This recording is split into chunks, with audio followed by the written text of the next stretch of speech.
ਪੰਜਾਬ ਦੇ ਪਿੰਡ ਉਜਾੜ ਕੇ ਉੱਥੇ ਵਸਾਏ। ਚੰਡੀਗੜ੍ਹ ਦੇ ਉੱਤੇ ਪੰਜਾਬ ਦਾ ਕਬਜ਼ਾ, ਪੰਜਾਬ ਦਾ ਦਾਅਵਾ ਕਮਜ਼ੋਰ ਕਰਨ ਦੇ ਲਈ ਪਹਿਲੇ ਦਿਨ ਤੋਂ ਹੀ ਜੋ ਰਣਨੀਤੀ ਬਣਾਈ ਆ, ਉਹਦੇ 'ਚ ਪਹਿਲਾਂ ਤਾਂ ਹਰਿਆਣਾ ਦਖਲ ਕਰਾਇਆ। ਹਰਿਆਣੇ ਦਾ ਦਾਖਲ ਕੋਈ ਬਣਦਾ ਹੀ ਨਹੀਂ ਸੀ 5 ਸਾਲ ਤੋਂ ਬਾਅਦ, ਉਹ ਤੋੜ ਦੇਣੇ ਚਾਹੀਦੇ ਸੀ, ਨਹੀਂ ਤੋਰੇ। ਕਿਉਂ ਨਹੀਂ ਤੋਰੇ? ਹੁਣ ਕਹਿਣਗੇ ਜੀ ਉਹਨਾਂ ਦੀ ਵੀ ਤਾਂ ਫਿਰ ਸੁਣਨੀ ਪੈਣੀ ਆ।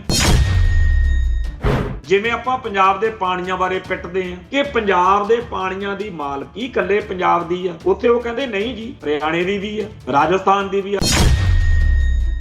ਇਹ ਜਿਹੜੀ ਖੇਡ ਚੱਲ ਰਹੀ ਆ, ਇਹਦੇ ਵਾਸਤੇ ਆਪਾਂ ਐਵੇਂ ਕਿਸੇ ਆਮ ਆਦਮੀ ਪਾਰਟੀ ਨੂੰ ਕੱਲੀ ਨੂੰ ਜਾਂ ਕਾਂਗਰਸ ਨੂੰ ਜਾਂ ਭਾਜਪਾ ਨੂੰ ਜਾਂ ਬਾਦਲਕਿਆਂ ਨੂੰ ਕਹੀਏ, ਨਹੀਂ। ਇਹ ਪੂਰੇ ਮੁਲਕ ਦਾ, ਪੂਰੇ ਨਿਜ਼ਾਮ ਦਾ ਫੈਸਲਾ ਵਾ। ਇਹਦੇ ਵਿੱਚ ਜਿਹੜੇ ਪੰਜਾਬ ਦੇ ਸਿਆਸਤਦਾਨ ਨੇ, ਇਹ ਸਾਰੇ ਦੇ ਸਾਰੇ ਦੋਸ਼ੀ ਨੇ। ਹੁਣ ਜਿਹੜਾ ਪੰਜਾਬ ਦੇ ਉੱਤੇ ਹਰ ਮਸਲੇ ਉੱਤੇ ਦੂਜਿਆਂ ਨੂੰ ਬਰਾਬਰ ਦਾ ਹਿੱਸੇਦਾਰ ਬਣਾਉਣਾ, ਪੰਜਾਬ ਦਾ ਇਕੱਲੇ ਦਾ ਦਾਅਵਾ ਕਮਜ਼ੋਰ ਕਰਨਾ, ਉਹਦੇ ਤਹਿਤ ਹੀ ਚੰਡੀਗੜ੍ਹ ਦੇ ਉੱਤੇ ਹੁਣ ਹਰਿਆਣੇ ਦਾ, ਹਿਮਾਚਲ ਦਾ ਦਾਅਵਾ ਇਸ ਮੌਕੇ ਬਰਾਬਰ ਦਾ ਉਹਨਾਂ ਨੇ ਬਣਾ ਦਿੱਤਾ ਹੈ। ਹੁਣ ਆ ਜਿਹੜਾ ਨਵਾਂ ਯੂ ਟਰਨ ਕਹਿ ਕੇ ਜਿਹਦੇ 'ਚ ਆਪਾਂ ਨੂੰ ਬੇਵਕੂਫ ਬਣਾਉਣ ਦਾ ਯਤਨ ਹੋ ਰਿਹਾ, ਉਹਦੇ ਵਿੱਚ ਇੱਕ ਲਾਈਨ ਬੜੀ ਖਤਰਨਾਕ ਹੈ ਕਿ ਜੀ ਐ ਨਹੀਂ ਕਰਾਂਗੇ, ਚੰਡੀਗੜ੍ਹ ਦੇ ਲੋਕਾਂ ਦੀ ਜਿਹੜੀ ਆ ਭਾਵਨਾ ਉਹਦੇ ਅਨੁਸਾਰ ਫੈਸਲਾ ਕਰਾਂਗੇ। ਉਹ ਚੰਡੀਗੜ੍ਹ ਦੇ ਲੋਕਾਂ ਦੀ ਕਾਹਦੀ ਭਾਵਨਾ ਜੀ? ਧਰਤੀ ਥੋੜੀ ਆ ਪੰਜਾਬ ਦੀ, ਪਿੰਡ ਪੰਜਾਬ ਦੇ ਉਜਾੜ ਕੇ ਉੱਥੇ ਬਣਿਆ, ਪਰ ਉਹ ਤੁਹਾਤੋਂ ਹੋਣਾ। ਸੋ ਹੁਣ ਚੰਡੀਗੜ੍ਹੀਆਂ ਦੇ ਸਿਰ ਤੇ ਗੱਲ ਸੁੱਟਣ ਦੀ ਜਿਹੜੀ ਗੱਲ ਹੋ ਰਹੀ ਆ, ਉਹ ਜਦੋਂ ਲੋਕ ਇਹਦਾ, ਪੰਜਾਬ ਦੇ ਲੋਕ ਵਿਰੋਧ ਕਰਨਗੇ, ਕਹਿਣਗੇ ਦੇਖੋ ਜੀ ਇਹ ਦੂਜੇ ਪਾਸਿਓਂ ਆ ਕੇ ਐਵੇਂ ਬੋਲੀ ਜਾਂਦੇ ਆ, ਜਿਵੇਂ ਵਿਦਿਆਰਥੀਆਂ ਨੂੰ ਕਹਿੰਦੇ ਸੀ।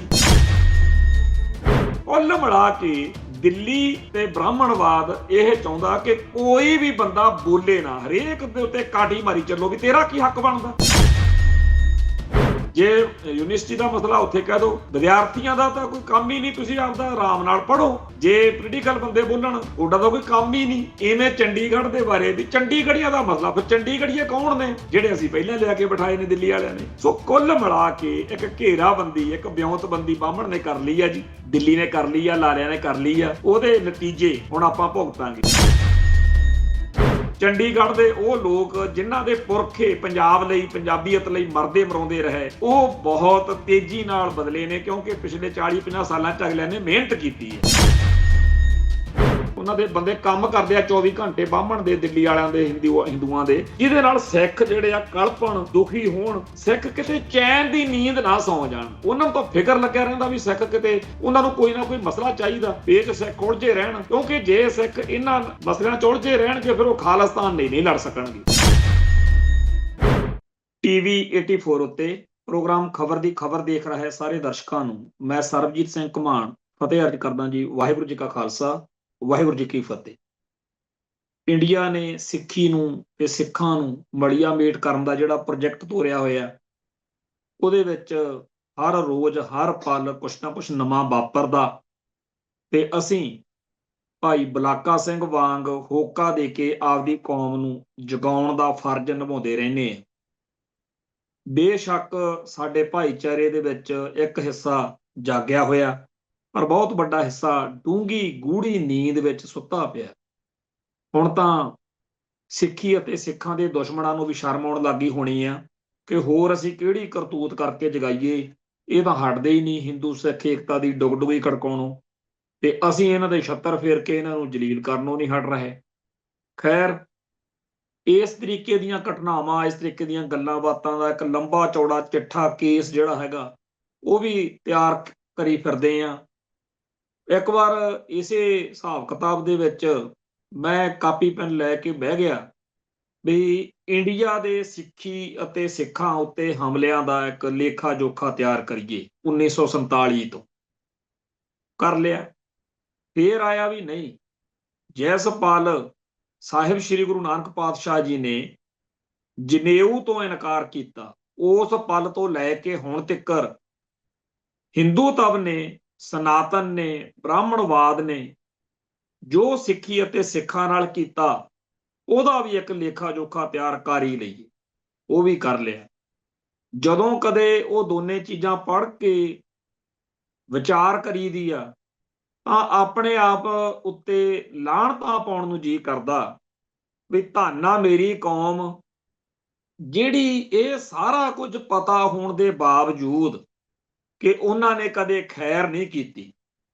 ਸਰਦਾਰ ਹਰਿੰਦਰ ਸਿੰਘ ਮਹਿਬੂਬ ਵਰਗੇ ਵੱਡੇ ਸਾਡੇ ਕੌਮ ਦੇ ਚਿੰਤਕ ਕਹਿ ਗਏ ਨੇ ਕਿ ਪਿਛਲੀਆਂ 5 ਸਦੀਆਂ ਵਿੱਚ ਸਿੱਖੀ ਅਤੇ ਸਿੱਖਾਂ ਉੱਤੇ ਜਦੋਂ ਵੀ ਕੋਈ ਹਮਲਾ ਹੋਇਆ, ਉਹਦੇ ਪਿੱਛੇ ਹਿੰਦੂ ਦਾ ਸਿੱਧਾ ਜਾਂ ਅਸਿੱਧਾ ਹੱਥ ਜ਼ਰੂਰ ਸਾਬਤ ਹੋਇਆ। ਤੇ ਸੁਣਦੇ ਤਾਂ ਅਗਲੇ ਸਾਡੇ ਗੁਰੂ ਸਾਹਿਬਾਨ ਦੀ ਨਹੀਂ, ਜਿਨ੍ਹਾਂ ਨੇ ਸ਼ਰੇਆਮ ਕਿਹਾ, ਹੁਕਮ ਕੀਤਾ ਬਈ ਜੇ ਤੁਸੀਂ ਬ੍ਰਾਹਮਣਾਂ ਦੇ ਮਗਰ ਲੱਗੇ ਰਹੇ ਨਾ, ਮੈਂ ਤੁਹਾਡੀ ਸ਼ਕਲ ਵੀ ਨਹੀਂ ਦੇਖਣੀ। ਸੁਣਦੇ ਤਾਂ ਅਗਲੇ ਬਾਹਮਣਾਂ ਦੀ ਵੀ ਨਹੀਂ, ਗੁਰੂਆਂ ਦੀ ਤਾਂ ਕੀ ਸੁਣਨੀ ਆ। ਲਾਲਾ ਦੌਲਤ ਰਾਏ, ਜਿਹਦੀ ਇੱਕ ਬੜੀ ਕੰਟਰੋਵਰਸ਼ਲ ਕਿਤਾਬ ਆ, ਵਿਵਾਦਤ ਕਿਤਾਬ ਆ, ਸਾਹਿਬੇ ਕਮਾਲ ਗੁਰੂ ਗੋਬਿੰਦ ਸਿੰਘ ਜੀ। ਇੱਕ ਪੱਖ ਤੋਂ ਇਹ ਕਿਤਾਬ ਬੜੀ ਚੰਗੀ ਹੈ। ਇਹਦੇ ਵਿੱਚ ਬ੍ਰਾਹਮਣ ਨੂੰ, ਹਿੰਦੂਤਵ ਨੂੰ ਲਾਹਣਤਾਂ ਪਾਈਆਂ ਲਾਲੇ ਦੌਲਤ ਰਾਏ ਨੇ ਕਿ ਤੁਸੀਂ ਉਸ ਧਰਮ ਦੀ, ਉਹਨਾਂ ਗੁਰੂ ਸਾਹਿਬਾਨ ਦੀ, ਉਹਨਾਂ ਸਿੱਖਾਂ ਦੀ ਕਦਰ ਨਹੀਂ ਕੀਤੀ ਜਿਨ੍ਹਾਂ ਨੇ ਤੁਹਾਡੇ ਲਈ ਆਹ ਕੁਰਬਾਨੀਆਂ ਕੀਤੀਆਂ। ਬਹੁਤ ਬੇਬਾਕ ਧੜੱਲੇ ਨਾਲ ਲਾਲਾ ਦੌਲਤ ਰਾਏ ਨੇ, ਮਤਲਬ ਐ ਕਹਿ ਦਈਏ ਵੀ ਬਹੁਤ ਸਿਰੇ ਦੀ ਗੱਲ ਲਿਖੀ ਆ। ਪਰ ਲਾਲਾ ਦੌਲਤ ਰਾਏ ਦੀ ਇਹ ਸਾਰੀ ਕਿਤਾਬ ਜਦੋਂ ਬੰਦਾ ਪੜ੍ਹ ਰਿਹਾ ਹੁੰਦਾ, ਜੇ ਉਹ ਆਪਣੇ ਚੇਤਨਾ ਉੱਤੇ ਕਾਬੂ ਨਾ ਰੱਖੇ ਤਾਂ ਉਹ ਇਹ ਭੁੱਲ ਸਕਦਾ, ਗਲਤੀ ਕਰ ਸਕਦਾ ਕਿ ਲਾਲਾ ਦੌਲਤ ਰਾਏ ਨੇ ਜਿਹੜੀ ਜ਼ਹਿਰ ਆ ਉਹਨੂੰ ਸ਼ੂਗਰ ਕੋਟਡ ਕੀਤਾ ਹੋਇਆ। ਸਾਰੀ ਕਿਤਾਬ ਦਾ ਇਹ ਜਿਹੜਾ ਭਾਵ ਆ ਕਿ ਜੀ ਬ੍ਰਾਹਮਣਵਾਦ ਨੂੰ, ਹਿੰਦੂਤਵ ਨੂੰ ਬੇਨਕਾਬ ਕੀਤਾ ਤੇ ਸਿੱਖੀ ਨੂੰ ਉਚਾਇਆ, ਸਿੱਖ ਗੁਰੂ ਸਾਹਿਬਾਨ ਦੀਆਂ ਮਹਾਨ ਘਾਲਣਾਵਾਂ ਨੂੰ ਸੈਲਿਊਟ ਕੀਤਾ, ਉਹ ਤਾਂ ਹੈ।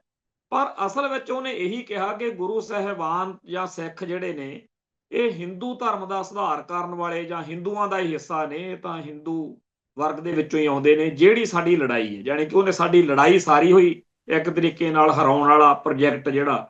ਤੇ ਸਾਡੀ ਕੌਮ ਐਡੀ ਕਮਲੀ ਆ ਵੀ ਜਦੋਂ 300 ਸਾਲਾ ਮਨਾਇਆ ਖਾਲਸਾ ਪੰਥ ਦੀ ਸਿਰਜਣਾ ਦਾ, ਇਹ ਕਿਤਾਬ ਲੱਖਾਂ ਦੀ ਗਿਣਤੀ 'ਚ ਸਾਡੀ ਇੱਕ ਫੈਡਰੇਸ਼ਨ ਵਾਲੇ ਵੰਡਦੇ ਫਿਰਨ ਲੋਕਾਂ ਨੂੰ ਫ੍ਰੀ ਲਿਟਰੇਚਰ 'ਚ, ਕਿਉਂਕਿ ਇਹ ਕਿਤਾਬ ਹਿੰਦੀ 'ਚ, ਉਰਦੂ 'ਚ, ਪੰਜਾਬੀ 'ਚ ਤੇ ਹੋਰ ਬਹੁਤ ਸਾਰੀਆਂ ਬੋਲੀਆਂ 'ਚ ਛਪਦੀ ਹੈ। ਤੇ ਅਸਲੀ ਜਿਹੜਾ ਇਹਦਾ ਮਕਸਦ ਆ ਉਹ ਫਿਰ ਤੁਹਾਨੂੰ ਮੈਂ ਦੱਸ ਹੀ ਦਿੱਤਾ। ਖੈਰ, ਅੱਜ ਵੀ ਆਪਣੇ ਇਸ ਪ੍ਰੋਗਰਾਮ ਦੇ ਵਿੱਚ 2 ਹਿੱਸੇ ਨੇ। ਆਪਾਂ ਮਗਰਲੇ 20 ਮਿੰਟ 9ਵੇਂ ਪਾਤਸ਼ਾਹ ਦੇ ਬਾਰੇ ਚਰਚਾ ਕਰਾਂਗੇ, ਜਿਨ੍ਹਾਂ ਦਾ ਆਪਾਂ ਸ਼ਹੀਦੀ ਦੀ ਸ਼ਤਾਬਦੀ ਮਨਾ ਰਹੇ ਹਾਂ। ਜਿਹੜੀ ਮੌਕੇ ਦੀ ਅੱਜ ਦੀ ਗੱਲ ਆ ਉਹ ਇਹ ਹੈ ਕਿ ਕੱਲ ਪਰਸੋਂ ਇੱਕਦਮ ਰੌਲਾ ਗੋਲਾ ਪੈ ਗਿਆ ਵੀ ਭਾਰਤ ਦੀ ਪਾਰਲੀਮੈਂਟ ਦੇ ਵਿੱਚ ਥੋੜੇ ਦਿਨਾਂ ਤੱਕ ਸੰਸਦ ਦਾ ਜਿਹੜਾ ਸਰਦ ਰੁੱਤ ਦਾ ਕਹਿੰਦੇ ਆ, ਸਿਆਲਾਂ ਦਾ, ਜਾਣੀ ਕਿ ਆਉਣਾ ਇਹਨਾਂ ਦਾ ਬੈਠਕ ਹੋਣੀ ਆ, ਪਾਰਲੀਮੈਂਟ ਬਹਿਣੀ ਹੈ। ਉਦੋਂ ਜਿਹੜੇ ਜਿਹੜੇ ਕਾਨੂੰਨ ਪਾਸ ਹੋਣੇ ਆ, ਉਹਨਾਂ ਵਿੱਚੋਂ ਇੱਕ ਕਾਨੂੰਨ ਆ ਜਿਹਦੇ ਤਹਿਤ ਚੰਡੀਗੜ੍ਹ ਜਿਹੜਾ ਉਹ ਰਾਸ਼ਟਰਪਤੀ ਦੇ ਅਧੀਨ ਚਲੇ ਜਾਏਗਾ ਤੇ ਚੰਡੀਗੜ੍ਹ ਨੂੰ ਧਾਰਾ 240 ਦੇ ਘੇਰੇ ਵਿੱਚ ਲਿਆਉਣ ਨਾਲ ਇਹਦਾ ਜਿਹੜਾ ਸੁਤੰਤਰ ਪ੍ਰਸ਼ਾਸਕ ਆ ਇੱਕ ਤਾਂ ਉਹ ਲੱਗੇਗਾ, ਤੇ ਇਹਦੇ ਵਿੱਚ 131ਵੀਂ ਸੋਧ ਬਿੱਲ ਆ ਰਿਹਾ ਭਾਰਤ ਦੇ ਪਾਰਲੀਮੈਂਟ 'ਚ, ਜਿਹਦੇ ਨਾਲ ਚੰਡੀਗੜ੍ਹ ਦੇ ਉੱਤੇ ਬਹੁਤ ਸਾਰਾ ਫਰਕ ਪਏਗਾ ਸਟੇਟਸ ਵਿੱਚ, ਦਰਜੇ 'ਚ ਤੇ ਦਾਅਵੇ 'ਚ।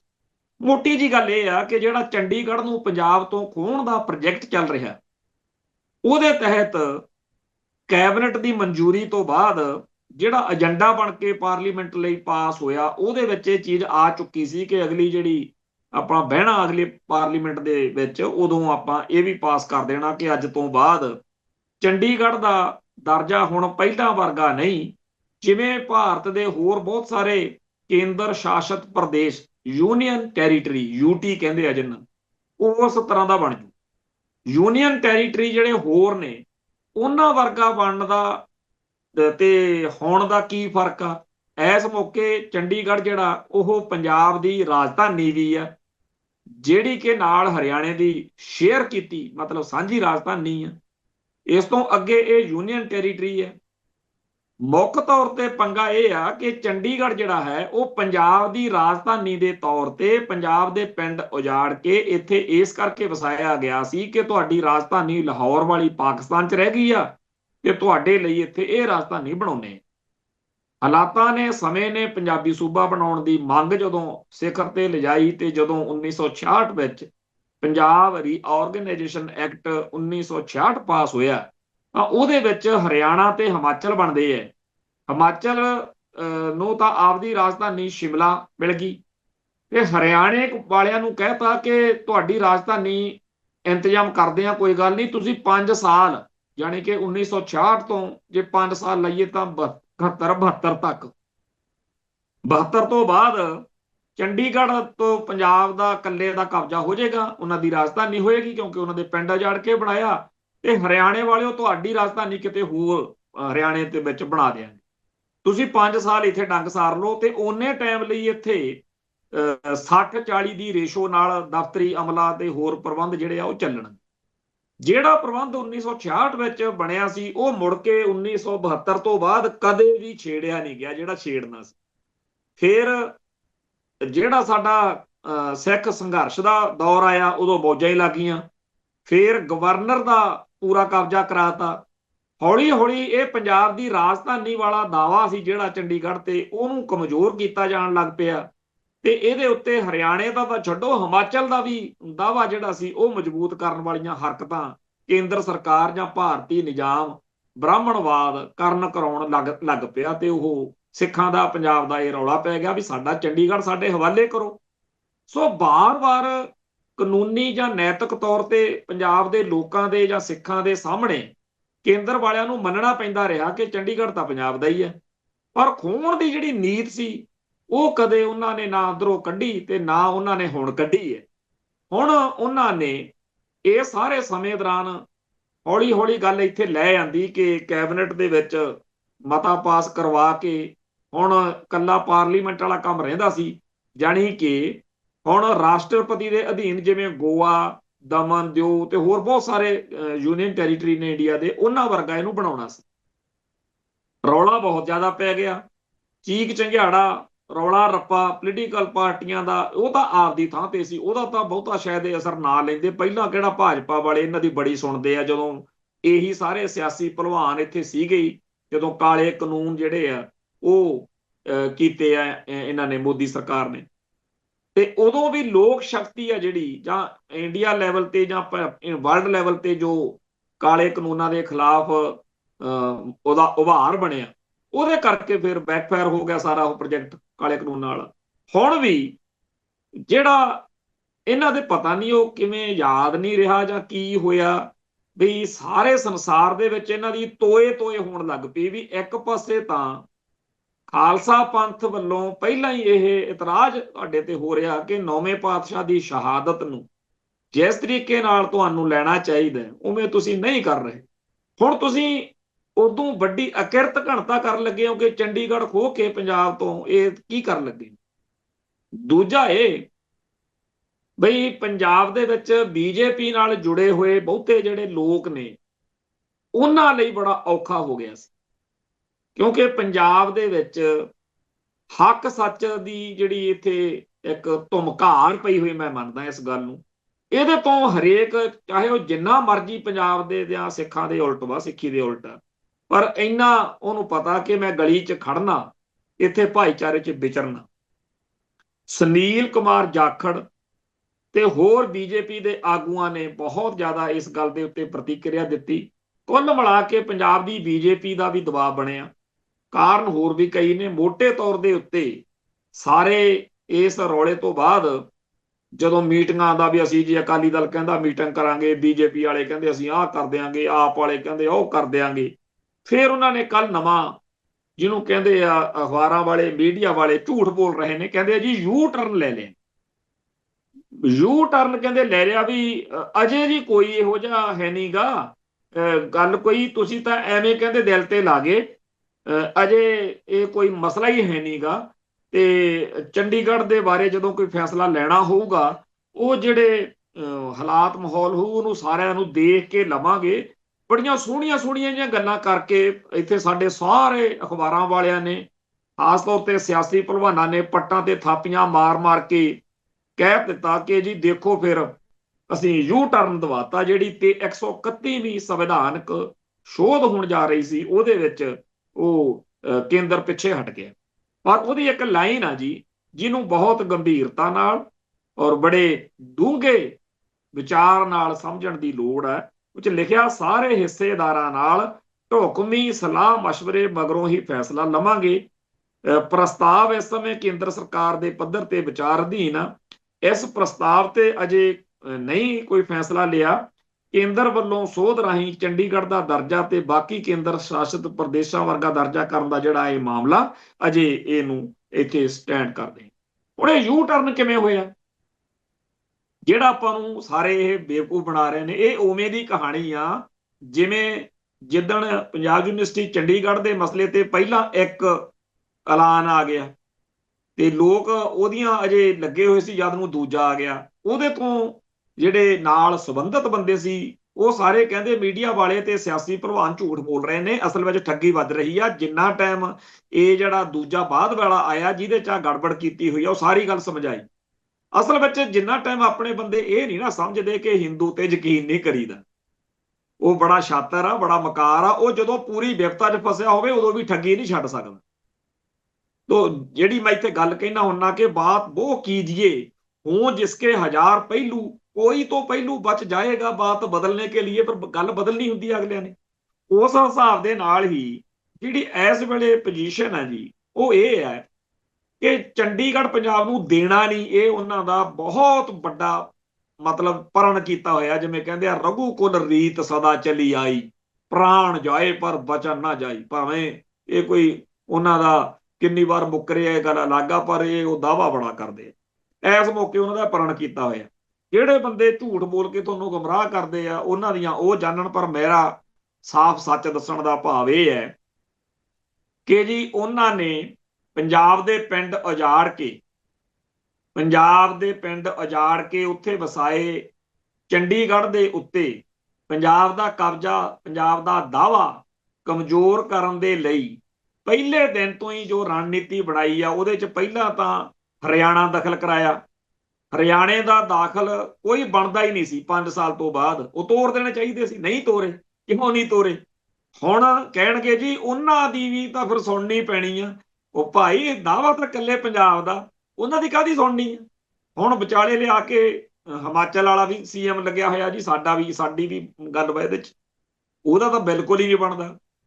ਇਹ ਉਵੇਂ ਦੀ ਗੱਲ ਹੀ ਆ ਜਿਵੇਂ ਭਾਖੜਾ ਬਿਆਸ ਮੈਨੇਜਮੈਂਟ ਬੋਰਡ ਦੇ ਮਸਲੇ 'ਚ ਵੀ ਬਾਕੀ ਵੀ ਜੀ ਹੈਗੇ ਆ ਬਰਾਬਰ ਦੇ ਹਿੱਸੇਦਾਰ, ਕੱਲੇ ਪੰਜਾਬ ਦਾ ਥੋੜੀ ਆ। ਜਿਵੇਂ ਆਪਾਂ ਪੰਜਾਬ ਦੇ ਪਾਣੀਆਂ ਬਾਰੇ ਪਿੱਟਦੇ ਆ ਕਿ ਪੰਜਾਬ ਦੇ ਪਾਣੀਆਂ ਦੀ ਮਾਲਕੀ ਕੱਲੇ ਪੰਜਾਬ ਦੀ ਆ, ਉੱਥੇ ਉਹ ਕਹਿੰਦੇ ਨਹੀਂ ਜੀ ਹਰਿਆਣੇ ਦੀ ਵੀ ਆ, ਰਾਜਸਥਾਨ ਦੀ ਵੀ ਆ। ਰਾਜਸਥਾਨ ਵਾਲੇ ਕਹਿੰਦੇ ਜੀ ਸਾਨੂੰ ਇਹਦੇ ਉੱਤੇ ਪ੍ਰੋਜੈਕਟ ਲਾਉਣ ਲਈ ਇਜਾਜ਼ਤ ਦਿੱਤੀ ਜਾਵੇ। ਜਿਵੇਂ ਪੰਜਾਬ ਦੇ ਪਾਣੀਆਂ ਤੋਂ ਪੰਜਾਬ ਦੇ ਕੱਲੇ ਦੀ ਮਾਲਕੀ ਖੋਹ ਕੇ ਹੋਰਾਂ ਨੂੰ ਹਿੱਸੇਦਾਰ ਬਣਾਇਆ ਜਾ ਰਿਹਾ ਹੈ। ਜਿਵੇਂ ਭਾਖੜਾ ਬਿਆਸ ਮੈਨੇਜਮੈਂਟ ਬੋਰਡ ਦੇ ਉੱਤੇ ਕੱਲੇ ਪੰਜਾਬ ਦਾ ਜਿਹੜਾ ਹੱਕ ਵਾ ਉਹ ਖਤਮ ਕਰਕੇ ਹੋਰਾਂ ਦਾ ਹੱਕ ਬਣਾਇਆ ਜਾ ਰਿਹਾ ਹੈ। ਜਿਵੇਂ ਪੰਜਾਬ ਯੂਨੀਵਰਸਿਟੀ ਚੰਡੀਗੜ੍ਹ ਦੇ ਵਿੱਚ ਤੇ ਹੋਰ ਬਹੁਤ ਸਾਰੇ ਅਦਾਰਿਆਂ ਦੇ ਵਿੱਚ ਪੰਜਾਬ ਦਾ ਕੱਲੇ ਦਾ ਹੱਕ ਖਤਮ ਕਰਕੇ ਹੋਰ ਹਿੱਸੇਦਾਰ ਬਣਾਏ ਜਾ ਰਹੇ ਨੇ। ਜਿਵੇਂ ਪੰਜਾਬ ਦੀਆਂ ਸਰਕਾਰੀ ਨੌਕਰੀਆਂ ਹੋਰਨਾਂ ਸੂਬਿਆਂ ਨੂੰ ਦਿੱਤੀਆਂ ਜਾ ਰਹੀਆਂ ਨੇ। ਜਿਵੇਂ ਪੰਜਾਬ ਇੱਕ ਖੁੱਲੀ ਸ਼ਾਮਲਾਟ ਆ ਵੀ ਹਰ ਚੀਜ਼ ਵਿੱਚ ਬਾਕੀ ਹਰੇਕ ਸੂਬੇ ਦੇ ਲੋਕਾਂ ਨੂੰ ਜਿਹੜੇ ਹੱਕ ਨੇ ਉਹ ਪੰਜਾਬ ਦੇ ਲੋਕਾਂ ਨੂੰ ਨਹੀਂ ਹੋਣ ਦੇਣੇ। ਇਹ ਜਿਹੜੀ ਖੇਡ ਚੱਲ ਰਹੀ ਆ, ਇਹਦੇ ਵਾਸਤੇ ਆਪਾਂ ਐਵੇਂ ਕਿਸੇ ਆਮ ਆਦਮੀ ਪਾਰਟੀ ਨੂੰ ਕੱਲੀ ਨੂੰ ਜਾਂ ਕਾਂਗਰਸ ਨੂੰ ਜਾਂ ਭਾਜਪਾ ਨੂੰ ਜਾਂ ਬਾਦਲਕਿਆਂ ਨੂੰ ਕਹੀਏ, ਨਹੀਂ, ਇਹ ਪੂਰੇ ਮੁਲਕ ਦਾ, ਪੂਰੇ ਨਿਜ਼ਾਮ ਦਾ ਫੈਸਲਾ ਵਾ। ਇਹਦੇ ਵਿੱਚ ਜਿਹੜੇ ਪੰਜਾਬ ਦੇ ਸਿਆਸਤਦਾਨ ਨੇ ਇਹ ਸਾਰੇ ਦੇ ਸਾਰੇ ਦੋਸ਼ੀ ਨੇ।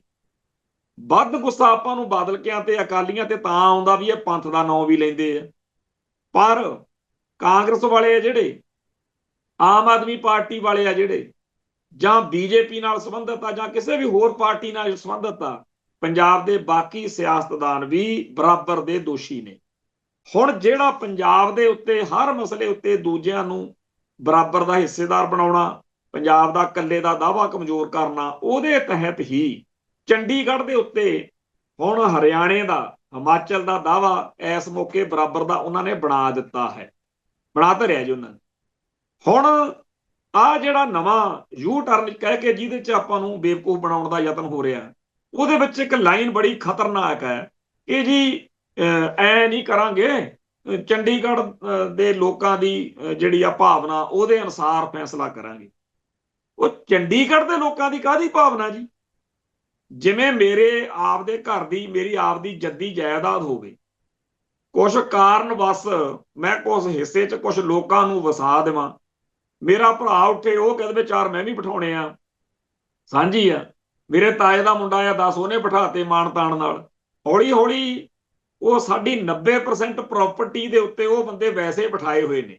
ਚਲੋ ਜੀ, ਫੇਰ ਆ ਗਿਆ ਵੀ ਇਹਨਾਂ ਨੂੰ ਪੁੱਛੇ ਬਗੈਰ ਥੋੜੀ ਜੀ ਤੁਹਾਡਾ ਫੈਸਲਾ ਹੋ ਜੂ। ਆਹ ਹਾਲ ਸਾਡੇ ਨਾਲ ਹੋ ਰਿਹਾ। ਜਿਹੜੇ ਲੋਕ ਚੰਡੀਗੜ੍ਹ ਵਿੱਚ ਵਸਾਏ ਗਏ ਨੇ ਗੈਰ ਪੰਜਾਬੀ ਆਊਟਸਾਈਡਰ, ਉਹ ਸਾਰੇ ਦੇ ਸਾਰੇ ਲੋਕ ਬਿਠਾਏ ਇਸ ਕਰਕੇ ਨੇ ਕਿ ਕੱਲ ਕਲਾ ਨੂੰ ਅਸੀਂ ਤੁਹਾਨੂੰ ਕਵਾਂਗੇ ਕਿ ਤੁਸੀਂ ਦੱਸੋ ਜੀ, ਚੰਡੀਗੜ੍ਹ ਪੰਜਾਬ ਨੂੰ ਦਿੱਤਾ ਜਾਵੇ ਕਿ ਜੀ ਇਹਨੂੰ ਯੂਨੀਅਨ ਟੈਰੀਟਰੀ ਬਣਾਇਆ ਜਾਵੇ, ਤੁਸੀਂ ਉਦੋਂ ਸਾਡੀ ਬੋਲੀ ਬੋਲਿਓ। ਸੋ ਸੱਚਾਈ ਇਹ ਆ ਕਿ ਚੰਡੀਗੜ੍ਹ ਪੰਜਾਬ ਤੋਂ ਖੋਹਣ ਲਈ ਉਹਨਾਂ ਨੇ ਇਹ ਜਿਹੜਾ ਚੰਡੀਗੜ੍ਹ ਆ, ਇੱਥੇ ਇੰਨੀ ਜ਼ਿਆਦਾ ਗੈਰ ਪੰਜਾਬੀਆਂ ਦੀ ਵਸੋਂ ਕਰਵਾ ਦਿੱਤੀ ਆ ਆਊਟਸਾਈਡਰਸ ਦੀ ਕਿ ਹੁਣ ਕਹਿੰਦੇ ਆ ਜੀ ਅਸੀਂ ਉਹਨਾਂ ਨੂੰ ਪੁੱਛਾਂਗੇ। ਧਰਤੀ ਥੋੜੀ ਆ ਪੰਜਾਬ ਦੀ, ਪਿੰਡ ਪੰਜਾਬ ਦੇ ਉਜਾੜ ਕੇ ਉੱਥੇ ਬਣਿਆ, ਪਰ ਉਹ ਤੁਹਾਤੋਂ ਖੋਹਣਾ। ਸੋ ਹੁਣ ਚੰਡੀਗੜ੍ਹੀਆਂ ਦੇ ਸਿਰ ਤੇ ਗੱਲ ਸੁੱਟਣ ਦੀ ਜਿਹੜੀ ਗੱਲ ਹੋ ਰਹੀ ਆ, ਉਹ ਜਦੋਂ ਲੋਕ ਇਹਦਾ ਪੰਜਾਬ ਦੇ ਲੋਕ ਵਿਰੋਧ ਕਰਨਗੇ, ਕਹਿਣਗੇ ਦੇਖੋ ਜੀ ਇਹ ਦੂਜੇ ਪਾਸਿਓਂ ਆ ਕੇ ਐਵੇਂ ਬੋਲੀ ਜਾਂਦੇ ਆ। ਜਿਵੇਂ ਵਿਦਿਆਰਥੀਆਂ ਨੂੰ ਕਹਿੰਦੇ ਸੀ ਜਿਹੜੇ ਆਹ ਧਰਨੇ ਵਾਲੇ ਸੀ ਯੂਨੀਵਰਸਿਟੀ ਵਾਲੇ, ਕਿ ਜੀ ਵਿਦਿਆਰਥੀ ਬੋਲਣ ਤਾਂ ਕੋਈ ਗੱਲ ਬਣਦੀ ਆ, ਆਊਟਸਾਈਡਰ ਐਵੇਂ ਬੋਲੀ ਜਾਂਦੇ ਆ। ਤੇ ਵਿਦਿਆਰਥੀਆਂ ਨੂੰ, ਯੂਨੀਵਰਸਿਟੀ ਵਾਲਿਆਂ ਨੂੰ ਜਿਹੜੀ ਹਾਈ ਕੋਰਟ ਆ ਉਹ ਕਹਿੰਦੀ ਆ ਤੁਸੀਂ ਸਿਆਸਤ ਨਾ ਕਰੋ, ਤੁਸੀਂ ਆਪਦੀ ਪੜ੍ਹਾਈ ਕਰੋ ਆਰਾਮ ਨਾਲ। ਕੁੱਲ ਮਿਲਾ ਕੇ ਦਿੱਲੀ ਤੇ ਬ੍ਰਾਹਮਣਵਾਦ ਇਹ ਚਾਹੁੰਦਾ ਕਿ ਕੋਈ ਵੀ ਬੰਦਾ ਬੋਲੇ ਨਾ, ਹਰੇਕ ਦੇ ਉੱਤੇ ਕਾਠੀ ਮਾਰੀ ਚੱਲੋ ਵੀ ਤੇਰਾ ਕੀ ਹੱਕ ਬਣਦਾ। ਜੇ ਯੂਨੀਵਰਸਿਟੀ ਦਾ ਮਸਲਾ ਉੱਥੇ ਕਹਿ ਦੋ, ਵਿਦਿਆਰਥੀਆਂ ਦਾ ਤਾਂ ਕੋਈ ਕੰਮ ਹੀ ਨਹੀਂ, ਤੁਸੀਂ ਆਪਦਾ ਆਰਾਮ ਨਾਲ ਪੜ੍ਹੋ। ਜੇ ਪੋਲੀਟੀਕਲ ਬੰਦੇ ਬੋਲਣ, ਤੁਹਾਡਾ ਤਾਂ ਕੋਈ ਕੰਮ ਹੀ ਨਹੀਂ। ਇਵੇਂ ਚੰਡੀਗੜ੍ਹ ਦੇ ਬਾਰੇ ਵੀ ਚੰਡੀਗੜ੍ਹੀਆਂ ਦਾ ਮਸਲਾ, ਫਿਰ ਚੰਡੀਗੜ੍ਹੀਏ ਕੌਣ ਨੇ? ਜਿਹੜੇ ਅਸੀਂ ਪਹਿਲਾਂ ਲਿਆ ਕੇ ਬਿਠਾਏ ਨੇ ਦਿੱਲੀ ਵਾਲਿਆਂ ਨੇ। ਸੋ ਕੁੱਲ ਮਿਲਾ ਕੇ ਇੱਕ ਘੇਰਾਬੰਦੀ, ਇੱਕ ਵਿਉਂਤਬੰਦੀ ਬਾਹਮਣ ਨੇ ਕਰ ਲਈ ਆ ਜੀ, ਦਿੱਲੀ ਨੇ ਕਰ ਲਈ ਆ, ਲਾਰਿਆਂ ਨੇ ਕਰ ਲਈ ਆ। ਉਹਦੇ ਨਤੀਜੇ ਹੁਣ ਆਪਾਂ ਭੁਗਤਾਂਗੇ। ਵੈਸੇ ਬਹੁਤ ਸਾਰੇ ਦਫ਼ਤਰ ਜਿਹੜੇ ਚੰਡੀਗੜ੍ਹ 'ਚ ਹੋਣੇ ਚਾਹੀਦੇ ਸੀ, ਉਹ ਪਹਿਲਾਂ ਹੀ ਪੰਜਾਬ ਦੇ ਸਿਆਸੀ ਭਲਵਾਨ ਜਿਹੜੇ ਨੇ ਉਹ ਚੱਕ ਲਿਆਏ ਨੇ। ਜਿਹੜੇ ਅੱਡ-ਅੱਡ ਮੌਕਿਆਂ ਦੇ ਉੱਤੇ ਵੀ ਆਪਾਂ ਜੀ ਨਵਾਂ ਚੰਡੀਗੜ੍ਹ ਉਸਾਰਨਾ, ਆਪਾਂ ਤਾਂ ਜੀ ਫਲਾਨਾ ਰਣਜੀਤ ਨਗਰ ਵਸਾਉਣਾ, ਆਪਾਂ ਐ ਕਰਨਾ, ਇਹ ਕਰ ਕਰਾ ਕੇ ਪਹਿਲਾਂ ਹੀ ਉਹਨਾਂ ਨੇ ਚੰਡੀਗੜ੍ਹ ਦੇ ਉੱਤੇ ਦਾਵਾ ਆਪਣਾ ਕਮਜ਼ੋਰ ਕਰਾਉਣ ਦਾ ਪ੍ਰੋਜੈਕਟ ਆਪਦੇ ਏਜੰਟਾਂ ਰਾਹੀਂ ਜਾਂ ਦੱਲਿਆਂ ਰਾਹੀਂ ਚਲਾਇਆ ਹੋਇਆ। ਸੋ ਚੰਡੀਗੜ੍ਹ ਪੰਜਾਬ ਦੇ ਕੋਲੋਂ ਜਾ ਰਿਹਾ। ਹੁਣ ਗੱਲ ਦੂਜੇ ਪਾਸੇ ਨੂੰ ਤੋਰੋ, ਆਪਾਂ ਪਹਿਲਾਂ ਪੁਰਾਣਾ ਨਕਸ਼ਾ ਦੇਖੋ, ਪੰਜਾਬ ਕਿੱਡਾ ਹੁੰਦਾ ਸੀ, ਉਹ ਭੂਟਾਨ ਤੋਂ ਅਫਗਾਨਿਸਤਾਨ ਤੱਕ। ਫਿਰ ਪੰਜਾਬ ਘਟਿਆ 47 ਮੌਕੇ, ਫਿਰ ਹਿਮਾਚਲ ਤੇ ਹਰਿਆਣਾ ਕੱਢ ਤੇ ਇਹ ਪੰਜਾਬ ਸੀ, ਦਿੱਲੀ ਤੱਕ ਪੰਜਾਬ ਸੀ, ਹਿਮਾਚਲ ਸਾਰਾ ਪੰਜਾਬ ਸੀ।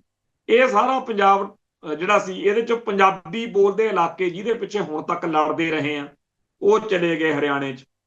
ਫਤਿਹ ਸਿੰਘ ਸਾਧ ਨੇ ਉਦੋਂ ਨਾ ਸਰਦਾਰ ਕਪੂਰ ਸਿੰਘ ਜੀ ਦੀ ਸੁਣੀ, ਨਾ ਕਿਸੇ ਹੋਰ ਦੀ, ਕਹਿੰਦਾ ਜੀ ਬਸ ਮੌਜਾਂ ਲੱਗ ਗਈਆਂ, ਮਿਲ ਗਿਆ। ਉਹ ਜਿਹੜਾ ਪੰਜਾਬੀ ਸੂਬਾ ਬਣਿਆ, ਉਹਨੂੰ ਕੀੜਿਆਂ ਖਾਧਾ ਪੰਜਾਬੀ ਸੂਬਾ ਕਹਿ ਕੇ ਸਾਡੇ ਬੰਦੇ ਬੋਲਦੇ ਰਹੇ। ਨਤੀਜਾ ਕੀ ਨਿਕਲਿਆ ਕਿ ਹੁਣ ਜਿਹੜਾ ਬਾਕੀ ਬਚਿਆ ਪੰਜਾਬ ਸੀ, ਉਹਦੇ ਵਿੱਚ ਬਹੁਤ ਵੱਡਾ ਹਿੱਸਾ ਜਿਹੜਾ ਸੀ ਉਹ ਚੰਡੀਗੜ੍ਹ ਦੇ ਰੂਪ 'ਚ ਖੋਹਿਆ ਜਾ ਰਿਹਾ। ਜਿਹੜਾ ਚੰਡੀਗੜ੍ਹ ਮਾਡਲ ਆ ਉਹ ਅੱਗੇ ਲਾਗੂ ਹੋਰ ਹੋ ਰਿਹਾ।